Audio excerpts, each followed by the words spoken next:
how would you describe a high performer to someone who has no idea what it is? As if you were speaking to my grandmother. Yeah. I want to explain it like I'm explaining it to a child. And I feel like that's the best way to do it.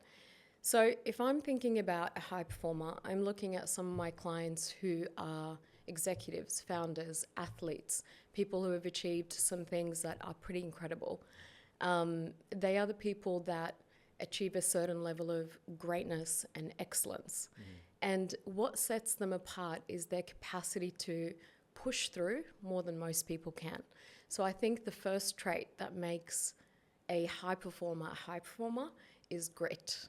And if they can have that tenacity, that capacity to just keep pushing through despite all the challenges and not being able to quit, even if quitting is the easier option, I would say that is the number one trait for a high performer. The other things like growth mindset. Generally, what we tend to find is someone who's a high performer is always focused on opportunity. They'll go through a challenge and they'll think, what's the opportunity here? They'll find problems, but instead of getting bogged down by the issue itself, they're going, what is in there for me that I can pick up from and learn? Which takes me to my third point, which is optimism. A high performer is generally chronically optimistic, not in a toxic way, but they're able to see the positives in situations, which I think is really cool. So whenever there is a cup half full, that is the perspective that they take as opposed to half empty. By doing that, they're able to attract more things within their environment or pick up more things in their vicinity that also brings in more positivity. They're able to see the positives in others, in situations, in the world itself, and therefore attract that towards them, which means that they can perform better and they can achieve greater results. There's so many other traits that make a high performer, but I generally believe one other trait that I think is really crucial is their capacity to know their body and the messaging from their body. A lot of people talk psychology, but what they don't realize is that there's a whole body attached to that brain. And that body is an incredible resource for information. So high performers that I tend to work with that do really well have the capacity to really listen into what's happening. And we call this thing intuition, gut feeling, being able to read people. And a lot of that has to do with how they work within their body. So these are just some of the traits that I think set people aside when they are high performers, but there's so many that we can go through. Yeah. So recently I met my uncle. I say it's my uncle. He was the first male outside of the family to see me when I was born. So he's like, I've called him my uncle. He was actually the guy that really influenced me into fitness. And I recently spoke about how he's one of the people in my life that I really care about his opinion, because he's important to me in my life. And I seen him after a period of time when I was back home in Scotland recently. And he said to me, he said that I got what he meant when he went, I don't know how you turned out like this. But he said it in a very positive way. And the thing that I found with people that are high performers is that they're usually people with a story, and it usually comes because it was fueled by inadequacy. It's fueled by a deep need that they could do more. Yes. And I found that through my entire teens and then into my early 20s, I had this gut feeling, this intuition that everything that I was doing was just a stepping stone for this point where I was going to kind of find what I didn't know at the time was my higher purpose. And I feel like for high performers is they know that they have this there, but then actually that isn't the problem. Is the whole host of things that you run into is when you actually start going through it. So what is the drive typically fueled by at the beginning? Because me and you spoke about this before. If you could kind of articulate that in a psychologist way. I will. And I really like what you touch on, because it's like the hero's journey. Yeah. You know, a lot of high performers have always felt like they were made for something bigger. Yeah. They weren't put on this earth for nothing.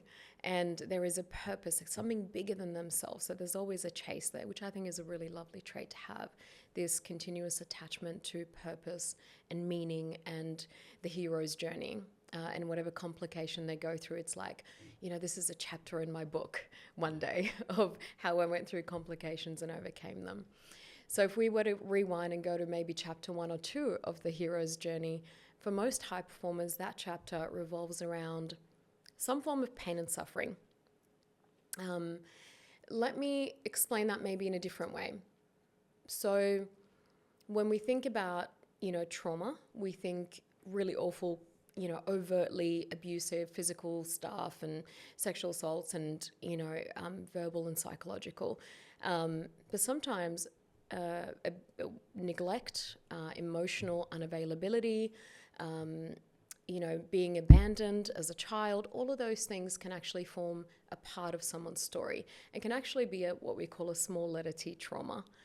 And all of these things. So if I grew up in a family that wasn't emotionally attuned to me, if I grew up in a family where my parents were absent, or I had, a father or a mother who was drinking, and so not connected to me emotionally, that in itself can be traumatic.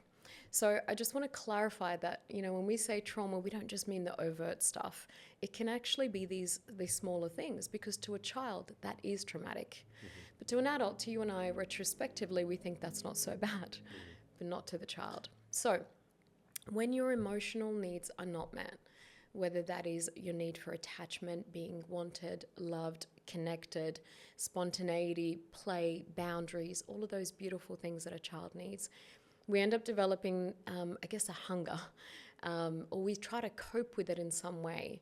And more often than not, we cope with it in overworking. So if I didn't receive the love that I wanted, I might be a 10-year-old kid who then achieves at school, comes back with my school card and goes, look what I got. And maybe, just maybe, I might get the right amount of attention that makes me feel safe in that moment. Because to a child, not getting the right attention, the love, the connection is it almost feels like soul death. So we will do anything that we can to be able to get that.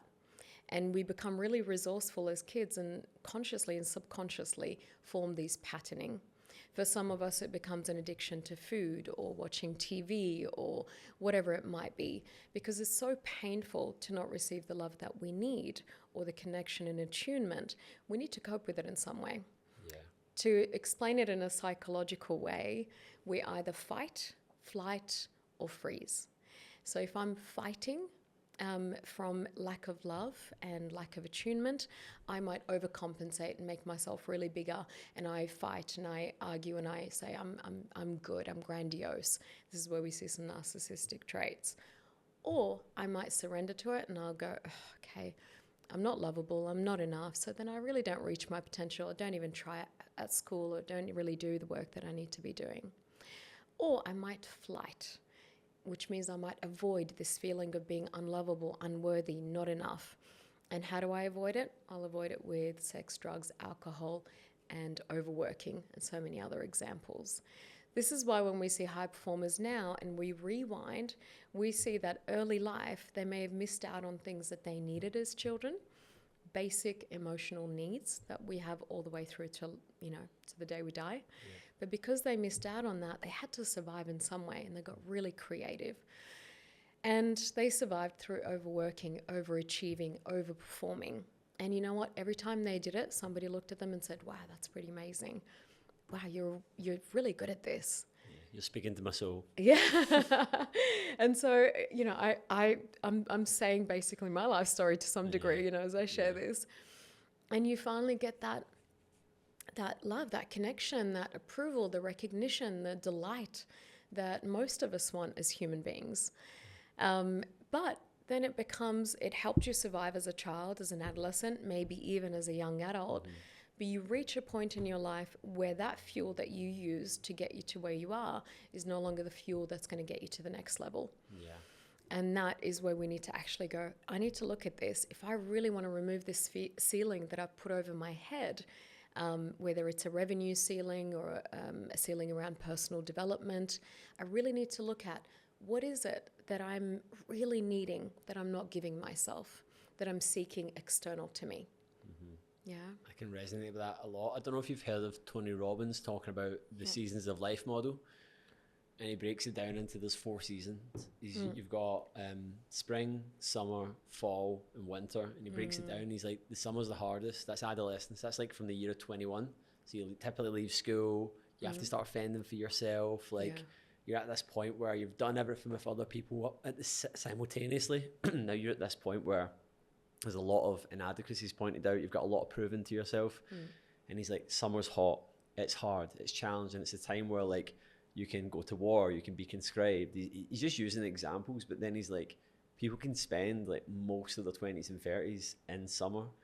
And it just resonated with me so much. And what you spoke about is like, because it's so fueled by proving a point. And something I actually journaled about recently, I've been doing a lot of ChatGPT prompts when I'm on a plane, because I'm on planes quite a lot.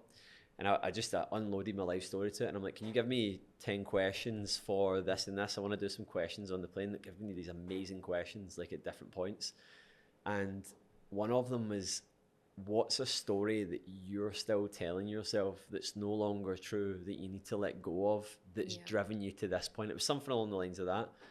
And it was that I'm the underdog. And I was like, 'cause I'm not a fucking underdog. I'm not an underdog anymore. Like, I've got great recognition. I've got a credible coaching program. I've got a great brand name. I've got a long list of things that I'm doing. I've got high performance behaviors. It's like, that's not an underdog. Whereas at first I was an underdog. Yeah.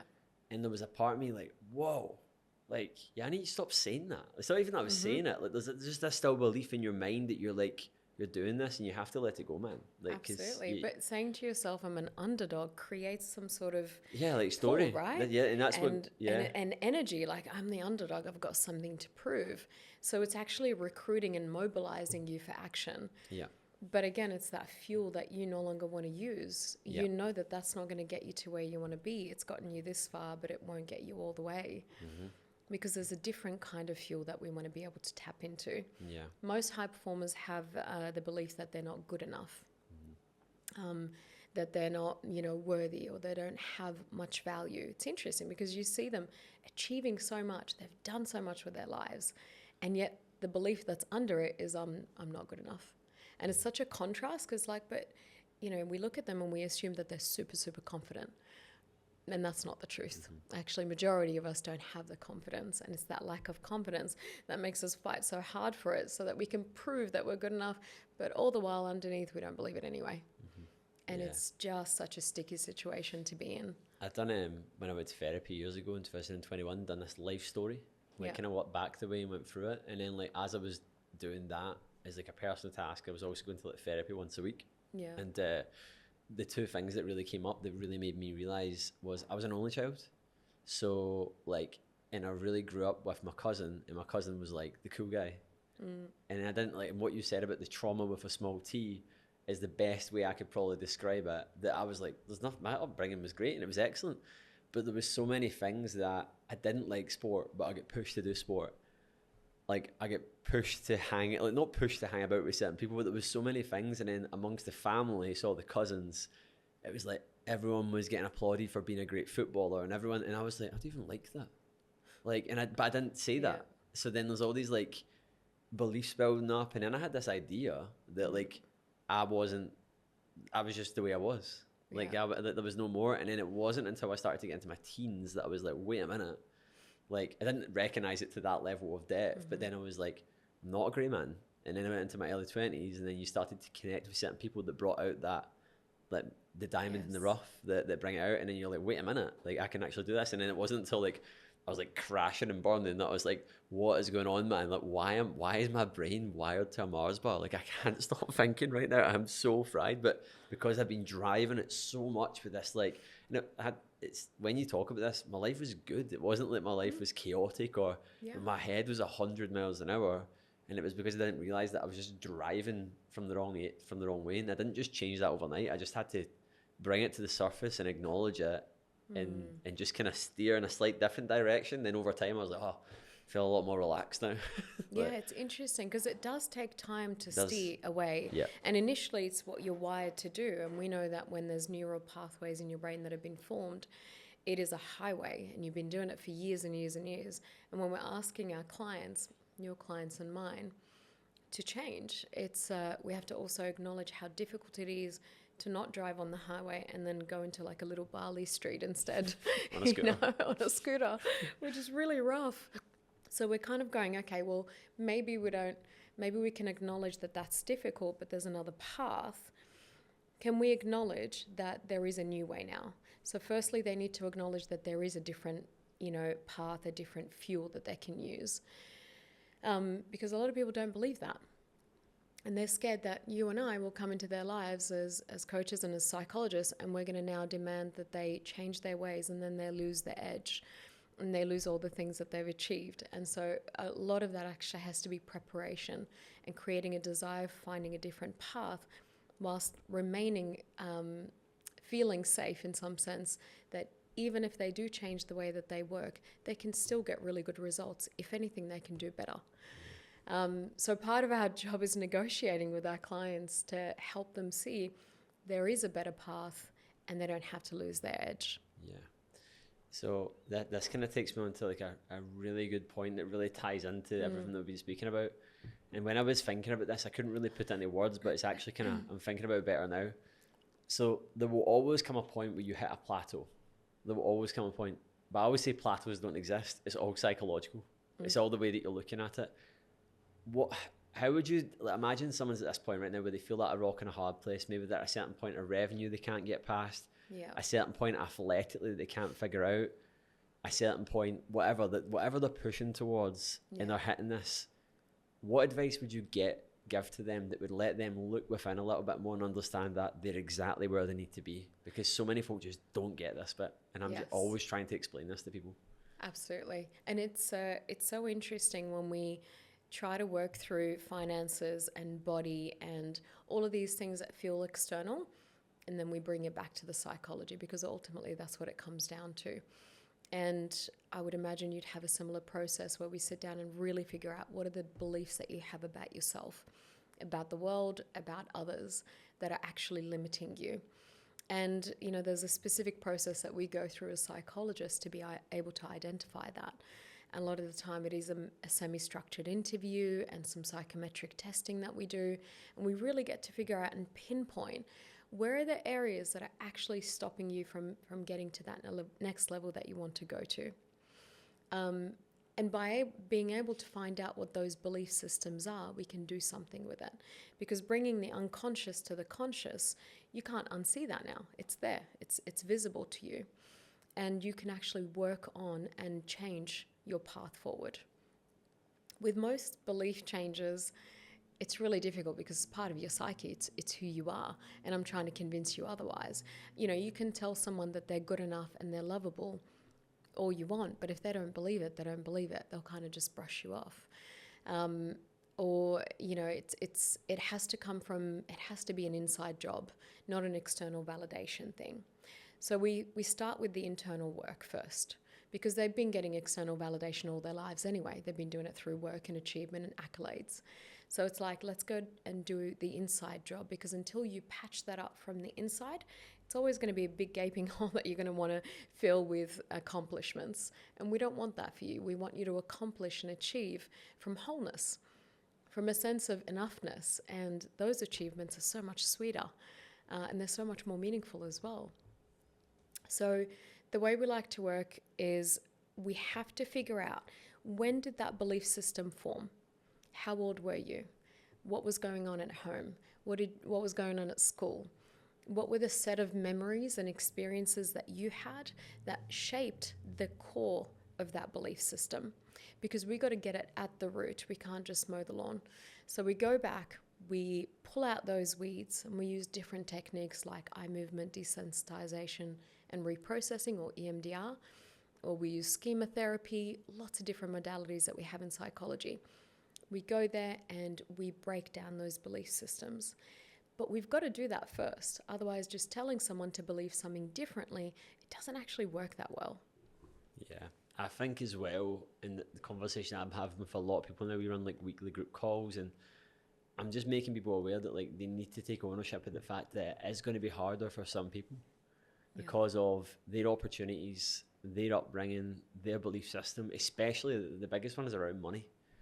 The biggest one, if you come from a family where affluence isn't a big thing, where wealth isn't a big thing, where striving to take action on your goals, it's very rare that you get people that are able to actually come away from that and actually be an anomaly. That's very rare. They're like unicorns. You do see it, but they really, really are.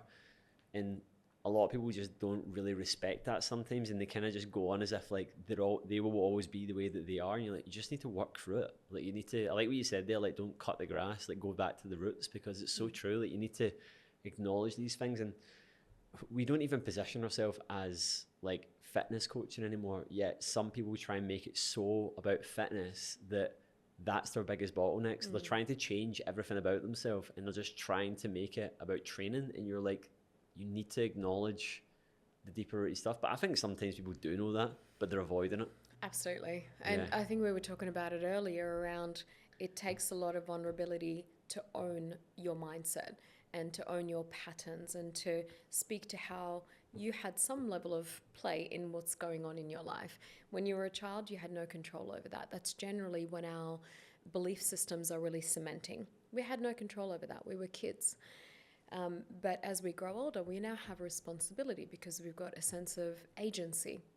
We can now do something about it. So it's on us right now to go, what is going on? What are the patterns in my life that I'm contributing to? And how can I break those patterns down? That is super vulnerable, because when you start going back, and you have to go back in time to go forward. I like to use the analogy or the metaphor of an arrow. You've got to pull it back. And if you don't pull it back enough, the arrow's not going anywhere. Yeah. And sometimes we have to pull it back. Most people go, oh, why are we doing that's over? That's in the past, Zara. Let's not go there. And it's like, actually, there's a lot to be had from going there. We're not going to live there. We're just going to time travel. We're going to get what we need from it, and then we're going to launch forward. But you can't just launch forward without that. Or at least you won't get very far. You'll end up needing to come back again. You can actually hear, I had this conversation recently where I was saying, I can like see someone's pain in them. Like, say after coaching for so long, like I can actually see what it is. Yeah. I won't just say it, because they've lived with the problem longer than I have, and they have all the answers. But it's trying to get them to see that. And it's funny when people say things as well, they're like, I've never thought of that before. And you're like, yep. You're like, yeah. Yeah, man, yeah. I've never looked at it that way before. And you're like, yeah, man, I always thought it was this. And you're like, yeah, man, yeah, it's a little bit more deep rooted than what you actually think it is. And it's a level of, like, you mentioned it there but earlier, but like consciousness and subconsciousness. Like, how could you break that down to someone? Because it's quite if you start speaking to someone that doesn't have a high level of awareness about conscious and subconscious, it is literally like over the head. How would you break that down in layman's terms to someone to get them to actually understand a pretty complex thing? Yes. Yeah. I love using analogies and metaphors, and with my guy clients, it's always sports and cars. Yeah. So look, I like to say, the analogy that I like to use for the unconscious and conscious mind is, your conscious mind is what you're noticing every day, what you're saying, what you're thinking, what you're observing, what you're perceiving. But there's something in the background of all of that that is filtering all of that information through. It's capturing it, but it's also manipulating what you're thinking, doing, and feeling. I kind of liken it to an octopus that's got all these arms, and it's manipulating your actions, how you feel. It's controlling what you see, what you do. You just don't know about it. And just because you don't know this unconscious octopus exists, it doesn't mean it's not controlling you and how you feel and think and act. So what I like to say is, yeah, you can live a life like that. Absolutely. It's not a great life. It's a life almost blindfolded. Or you can choose to do the really hard thing of digging deeply and uncovering that, going, what are the things that are driving my behaviors? What are the things? And you have to ask yourself many, many, many questions to get to the depths of what that is. Kind of like what you were saying before around, I get all these prompts from ChatGPT, and they kind of ask me to go deeper and deeper. And when we're working with the unconscious, we're kind of going, let's get another layer in and another layer in. Let's uncover that. And that does also require traveling back, because your unconscious mind was shaped by many, many years of patterning, and you've just become autopilot. Everything that you do autopilot is in your unconscious mind. And so if you're autopilot behaving the way that you do because you've done it all your life, that's in your unconscious mind. So we have to go there. We have to dig really, really deep, uncover that, and then do something with it. Yeah, I think it's a great analogy for it. A lot of people are sleepwalking through life, going through, and I would honestly say that is the majority of people, which is quite sad. And a lot of folk will never get to the highest potential because they're not even acknowledging that, and they're trying to make it too streamlined. They're trying to look for a pill. They're trying to look for a solution and one answer. How do I do this? And you're like, your question's bigger than the answer. Yeah. You know what I mean? And a lot of folk just don't understand, like, it's about surrendering to it. And you can tell when you speak to someone that maybe they're not aware that they actually have a high level of consciousness, but you can tell when you speak to someone that maybe they've not been on a big personal development journey. And when I hear that in someone, I know they're going to do well, because they're having a conversation and they're maybe saying things. I always ask everyone, what's your biggest takeaway? And they're like, and their answer tells you where the level of consciousness is. Like, if they say something back to you, like, that I've got no motivation, you're like, low, and you've just had this really deep, meaningful conversation, you're like, low consciousness. And if they then come back and they say, oh, well, it's been really good to talk. I don't have enough conversations like this, and it's made me realize that I need to have more for this exact reason. You're like, higher level of consciousness. And I always just look at it as a little bit of a scale in my mind. I'm like, right, they're ready to implement, they're ready to do this. And then I'll talk to Aileen Carly about it. And when we do like a client performance meeting every Tuesday, we sit for 90 minutes and go over every client as a team, because some of us might be having more conversation with one person than another, so that we're all on the same page.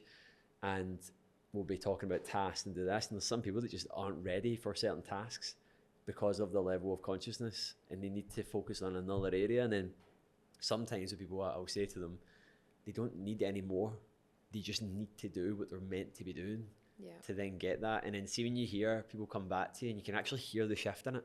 Like, people will come back and maybe been working with someone for like 3 or 4 months, 5 months, and they just come to me one day and they're just like, by the way, I had this thought the other day, and you know what, I was thinking that this doesn't really work for me, and I actually really like doing this way. And I'm like, the penny's dropped. It's dropped, man. They're talking to me. Whereas if I'm always like, hey, how are you? Like, what's going on? Yeah, good. I'm like, you're not conscious yet, man. You're still subconscious. You're still being driven by the octopus. You're still like, you're like a puppet to yourself. You don't even know what you're doing right now. And people don't realize that, like, how, like, why I love doing what we do is because I feel like fitness is like such a gateway drug to personal development, because it's in the physical world, and because people are never in the mental world. When they actually see the difference physically, well, I like to think they then go, oh, well, I can apply this same. If I can grow my muscle like that, I can grow my mind like that. I think it creates a fertile ground. Yeah. Because it's like you come in and it's barren, and then you do some work on yourself, and you're right, the physical activity, I mean, that's how I got into it. I started training. And when I started training, I started to have a little bit more resilience, better stress responses, more regulated emotionally, and the ground was more fertile. You can now put seeds in, and then the seeds will actually grow. But it's like trying to plant a seed that on a ground that's not fertile, it's not going to work. This is why awareness, self-awareness, and building your sense of insight, and why do I do the things that I do, and getting really curious about yourself creates those opportunities for growth. Yeah. And that there is some people that just aren't ready to go through change yet. And you meet some people and you're like, they're just not ready yet. I always remember, I won't name any names, but it was a woman that actually came over from Ailey's program, and we merged businesses nearly 2 years ago. And she was only working with Ailey for a short period of time. And again, she just was at a point where she wasn't really ready to change. And there was a call that we went on, and we're having a one-to-one, and we're doing a bit of a deep dive, and it was very surface level, the chat. Like, it was very, very just like what we were kind of going through. And then I was having a chat with her, and she was talking about things, and we were just going over our routines in the morning and stuff. And I was like, she was just talking about the gym, as I said, like, just like training. And I was like, well, just wake up at the same time every day. She was like, why? And I was like, well, I'll allow you to go to the gym, and then in the mornings you can do this. And she was just like that to me. But what would I do? And I just started laughing. I was like, what do you mean? And she was like, so, wait, why don't I just go to the gym every day? And I was like, do you want to go to the gym every day? And she was like, well, it'll be good for me, won't it? And I was like, no, but like, we're missing the point here. Like, we're trying to engineer your life to live better. But like, she wasn't even ready to even actually, she was so far away from even understanding that that's what the change she was going through, that even when I laughed, and she just started laughing, because we knew we were on this, like, we were so far off the same playing field. But it was almost in that moment we both realized, like, you're not fucking, like, she was like, I don't know what I'm doing here. Like, and then it was just like not long after she left, but it was like, that was probably like, I can't even explain. It was like, I seen her eyes kind of actually open up, being like, I don't even know what you were talking about, but I know, like, I can't even explain the psychology behind it, but it was just this really funny sort of enlightening moment. But I was like, yeah, well, you do this. And she was like, but what would I do? But she was so subconscious that she was just like, you don't do whatever you want to do. You just do what you're meant to do. Yes. Like, it was crazy. Like, I was actually... in that moment, you kind of went, it just expanded her perspective a little bit. And a lot of it, that's what we do, right? In your work, my work, we're just stretching people's awareness. We're giving them just a little bit more, thinking outside of that box that maybe they've limited themselves to. Yeah. And I mean, personalities are so complex, right? Yeah. And the dimensions that you can meet someone at, there are people who are very rigid.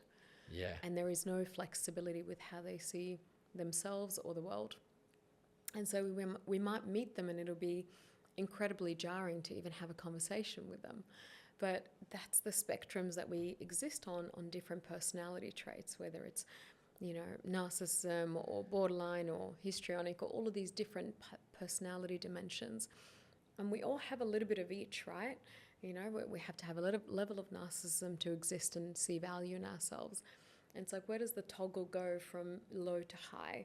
And you've got a little bit of this, a little bit of that, and that forms your personality, right? Yeah. And there's so many different dimensions. Yeah. And so whenever I'm working with a client, I'm really going, what makes up their personality? What are the toggles? Where do they sit? Because if I know where they are at, then I know what to work with. Yeah. And maybe given their hopes, their visions, their dreams for what they want, I can guide them through it, knowing where are the things that we need to decrease or increase. And a lot of it is a set of skills. Like you said, a good life is a skillful life, and we just have to learn the skills and then consistently repeat them to get to the life that we want. Yeah. But yeah, it's interesting talking to some people and you're just like, wow, the difference, the vast difference of how I see the world and how they see the world. It's and crazy, isn't it? How can I be the person to get them there when a lot of the time it's a bit of a jarring experience being in the same room with them. It's actually like so overwhelming that you don't even know where to start. Yeah. Like, you're actually like, whoa, man, like this is why we would make a good team, because it's like that requires both. Yeah, 100%. Physical and mindset. What would you say my psychoanalysis is of the type? Like, obviously we met at the mastermind at the weekend. Yes. We're with each other for 3 days, and then we've been talking about back and forth on Instagram about coming on the podcast. What would you say my sort of psychoanalysis is, my traits and characteristics? My psychoanalysis of you would be very much pop psychology if I tried it now, because it takes a lot to really truly know someone. Yeah, it does. As a psychologist, we'd be doing a really, tailored set of testing, psychometrics and interview style, and that may take up to 3 sessions to really get to know you deeply, and then be able to give you a proper profile. But if you want the pop psychology answer, I can give you that. Go for it. I think when I described high performer in the beginning, where I was talking about grit and growth mindset and optimism, and I definitely see all of that about you. It's really obvious. It's obvious in how you've treated this week post mastermind on the weekend, which was hardcore weekend. You went from that and you didn't even rest your mind. I'm going to go straight into implementation. I'm going to post 5,000 times, create all these videos, do about 3 podcasts. And as all systems go, there's a comfort that you find from what I'm seeing around doing. And that's a really safe place for you to be in. I guess what I don't know about you is how is your comfort levels with stillness? And how much value do you find in recovery and stillness, psychological and emotional recovery and stillness? It's something I practice every morning. Practice. Some days it's better than others. But I was actually reading a really good book right now. I just finished it last night, and that stuff that I really need to exercise, like a weak muscle or a weak sort of level of my performance. It's like my performance isn't just my physical performance. My performance is like my stillness performance, my calmness performance. And one of the things in the book, it was talking about meditation, and it's like meditation's like the great teacher. And it's like when you sit alone with your own thoughts, like if you're highly agitated, that's your body telling you something. If you're overthinking something, that's your body telling you something. That's the body keeps score. And that's what, like, I just sit with myself a lot, and I'm like, why? Like, I'm always just curious. Like I said to Ailey today, I was like, we actually live a life where, like, 40% of the year we have weeks. See the week that we've just had there, we have weeks like that, like probably 40% of the year. Yeah, wow. I was like, that's insane. Like, where, like, it's just a lot. And I was like, I need to, because I'll write something. I was writing down this morning, feel quite fried this morning.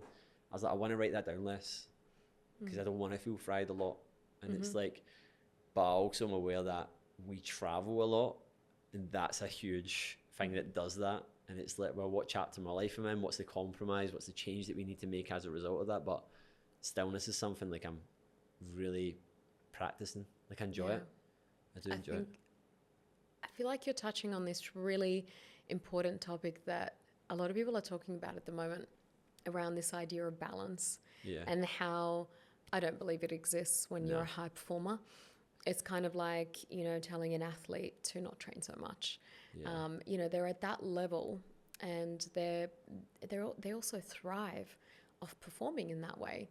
It's what brings them joy.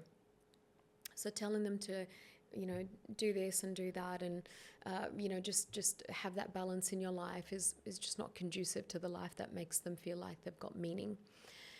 The way I like to explain how I think it works is that for high performers, it needs to be sprints. You sprint, and then you pause, and then you prepare. In that pause, you prepare for the next sprint. It's not a marathon, and if you keep running like it's a marathon, it's going to be destructive for the body. So treating your performance in sprints, high-powered, really intense, go hard, but then also rest hard for a short period of time, preparing body, mind, and spirit for the next round, and then go. And when we see it as that way, we can actually begin to recharge the batteries that we do have, and then get ready for the next round. What you've explained there is exactly what I coach as well. And it's, as I said, it's something I don't always get right, but I would honestly believe that going through turmoil in my 20s of not getting that right and being so in my own head at times was necessary to understand that. Like, I had to go through absolute turmoil, and it, like, sometimes I'll just, like, say to Ailey, or I'll say to Carly, like, they're just, not that I won't help someone, I'm like, they're just going through it right now. Like, they're just they need to go through this struggle, as long as it's not they're in jeopardy to themselves. Like, they need to go through what they're going through right now. And that goes back to that Tony Robbins thing, like, everyone's summer, everyone has to go through summer, man. Everyone has to go through their desert phase where it's hot and it's nasty and it's... And they need that. It's part of the learning, it's part of the growth. And I'm never going to rob my clients from that experience. And it's honoring their right to, you know, some level of risk, and, you know, the dignity of that. You know, I'm not going to bubble wrap my clients every time they leave. I know that they're going to need to go through it. And sometimes, you know, they'll go through some stuff in the session, and you can see it in their eyes. They're going to go and do the same thing over and again. And they'll learn from doing and maybe falling over more so than someone telling them to do it, which is why psychology is not about telling someone to do something. And what you're saying, I really admire, because you don't tell necessarily, you don't sit there and preach. You guide, you mentor, you stand by their side, and you allow them, you know, to fall over, to learn from their own life. And that, I think, is much more powerful than telling them what to do. I think there was something that you were touching on there before that I really wanted to speak to. I can't remember what you said. Full of bangers, man. Always spitting bangers. No, you were just... You are full of bangers. What's your next banger? I was going to talk about sabotage a bit, because I think this is what a lot of people do, where why do people sabotage themselves when they start to get a high level of success? Like, why do people do that? Because I've experienced it, still do experience it, but like, people hear the word sabotage, and again, they put it into that trauma, where they're just like that with the capital T. Because people hear the word trauma and they're like, PTSD, here's your leg blown off. And you're like, nah, man, like, it doesn't have to be a war wound. Like, it can be like an emotional wound of some kind. It can be something that you didn't get and neglect. Why do people sabotage, and what sort of sabotage do you regularly see people do? I feel like sabotage keeps us in the comfort zone, doesn't it? I posted something yesterday. So I heard someone say, sabotage is like the art of tying your shoelaces together and then repeating it over and over again, not learning from it. But there's something about it that keeps you stuck, right? Your shoelaces are tight, you're tripping over, you're staying where you are. But a lot of us, what we don't realize is that we kind of want to be where we are. Where we are is familiar. Where we are feels safe. It's comfortable. It's the known. And if I need to leave my comfort zone, I need to venture out into the unknown. And if I really haven't felt very safe in my childhood or growing up, then that safety of uncertainty, unknown, it just doesn't feel good for me. My nervous system activates and my body's now responding to that as a threat. Even though there's no real threat, there's no bear and there's no tiger, my body's responding like there is. So we form these creative ways for being able to avoid getting out of that comfort zone. One of the most common forms of sabotage is procrastination. And most procrastinators, including high performers, they'll go in and they'll plan and they'll research and they'll write down all the things they need to do and yeah, I'll get to it, but I just need a little bit more. The truth is they just don't want to make the jump. It's too scary. Yeah. And so sitting there makes them feel productive because like I'm doing something, I'm researching, but really isn't. And in the long run, in the short term, it makes you feel safe. In the long term, it's a mediocre life. But then you've got other forms of sabotage like fear of success. So I might be actually not taking on the opportunities. It might be an opportunity. Someone says to me, hey, Zara, come on my podcast. And I literally could have said no to you. Every part of my body wanted to. It's not a very comfortable thing for me to do, but it's something that I know is important for my growth. You wouldn't know. Hey? You wouldn't know at all. Thank you. I appreciate it. But I just like, you've got to do this. But the part of me that sabotages, she came out and she was like, but we're really busy. We've got a lot of work to do. There's a lot of clients, la, la. And I had to literally say no. The true self had to come out and say, no, I'm going to be the leader here. And as the leader, we're going to do the really uncomfortable thing. Mm-hmm. And the list goes on when it comes to sabotaging behaviors, whether it's drinking or, getting into unhealthy relationships or, And it's a really good point that you touched on there because people think sabotage and they think about maybe someone goes out and gets blackout drunk so they can't do something. It's in the subtleties when people say things like, we get it when we're acquiring clients and people coming into the program. Yeah. And then it's like 2 days before the call and you get this message about like this big reason and this big thing. And you're like, you're doing it, man. You're sabotaging yourself. Yeah. And it's like, but people would think, the sabotage would be not doing something or doing something that's directly in front of them. It's a lot of it is inaction, avoidance is a big one. And I can tell you when someone's going to send us a leaving message in the program. I can tell you, people leave our program. What's a telltale sign? The telltale signs is they start to detach. Okay. They start to detach. There'll be a longer delay in messaging, so they'll get back. So what they're starting to do at this point is they're starting to tell themselves that as a result of doing more things independently, then they do not need support or guidance. Now this is I know that people are going to leave, right? But I want someone to leave and go, bro, you changed my life. Yeah. And they've went the whole 9 yards, right? That's when I'm like, I've done my job. A lot of people leave prematurely. Mm-hmm. A lot of people leave prematurely. And it's because they don't recognize that it's hard and it takes time. And the way that we run it, it's a personal development program. It's got a full 3-phase step process that we take everyone through. And it's a program. It's not a training program. There is training in it. It's a program. It's the Ready for Anything method. But people are like, training, and you're like, no, it's the fucking Ready for Anything method. You need to work the method. You need to work the success system. Yeah. And the clients that do it get the best results, but the ones that are selective. So we can tell where I will literally say to Ailey, we're going to get a message from him this week. I'm going to say Monday, and I am almost fucking right. That's every single amazing. Time. Like, it's insane, right? Yeah. I can tell you when people are going to do it because the nature of like the way that there's a build up, right? There's a build up to it. Yeah, so it's like what they're starting to do. It's like, what does someone do when they're in a relationship that they're unhappy in? Yeah. What do they start to do? Mm-hmm. They start to do things, subtleties. They start to follow other men, other women. They start to have conversations they wouldn't usually have. They start to have conversation with mates about things that they don't like about their partner, right? That's what they do with us. They do the exact same thing with us. So interesting, it's so interesting, man. And do you know what can actually happen? you can feel a level of resentment for them towards you because you're just a mirror to what they're not doing and you haven't said a thing. It's so mad. It's like, it's such a unique situation because with therapy, there's an end date for every single person in our coaching program, right? But the difference is in therapy, you can have that. There'll be people that run away from it as well, I can imagine. For sure, yeah. But happens all the time. Happens all the time. But with us, it's like there is this sort of thing, like I came here to do this like definitive job.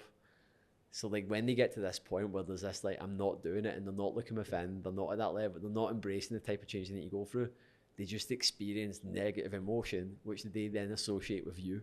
Yeah. We won't even say things, sometimes I can feel it. Like and I've coached over 1,000 people, done this for 8.5 years, and like I can read people like so well when they're in my world. Like I have to know them.